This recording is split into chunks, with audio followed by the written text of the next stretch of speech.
Vadodara rural પોલીસની local crime બ્રાન્ચે prohibition કાયદા હેઠળ ઐતિહાસિક સફળતા મેળવી.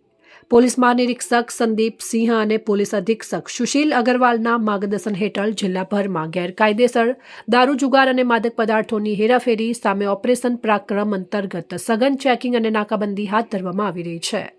આ દરમિયાન એલસીબી ટીમને મળેલી ચોક્કસ બાતમીના આધારે દિલ્હી મુંબઈ એક્સપ્રેસ હાઈવે પર કરજણ પોલીસ સ્ટેશન હદના સાપા ગામની સીમ પાસે બંધ બોડીનો ટાટા ટ્રક નંબર KA51AL 1698 અટકાવવામાં આવ્યો હતો. તેને તપાસ દરમિયાન ટ્રકમાંથી ભારતીય બનાવટનો વિદેશી દારૂનો વિશાળ જથ્થો મળી આવ્યો.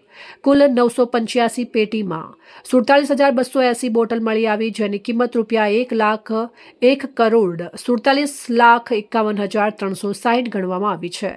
આ ઉપરાંત ટ્રક 15 લાખ, મોબાઈલ ફોન અને દસ્તાવેજો સહિત કુલ ₹1,62,56,360નો મુદ્દામાલ કબજે કરવામાં આવ્યો છે. ડ્રાઈવર ભવરલાલ મોટારામ જાટ રહેવાસી બાડમેર રાજસ્થાનની ધરપકડ કરી તેની સામે પ્રોહિબિશનનો ગણનાપાત્ર ગુનો દાખલ કરવામાં આવ્યો છે.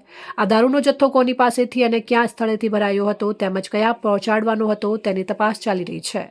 વડોદરા ગ્રામ્ય પોલીસ દ્વારા સ્પષ્ટ કરાયું છે કે ગેરકાયદેસર દારૂના ધંધા સામે આવી જ કડક કાર્યવાહી આગળ પણ સતત ચાલુ રહેશે. Reporter Pravin Vasava, Pradeep Tantral, news Vadodara.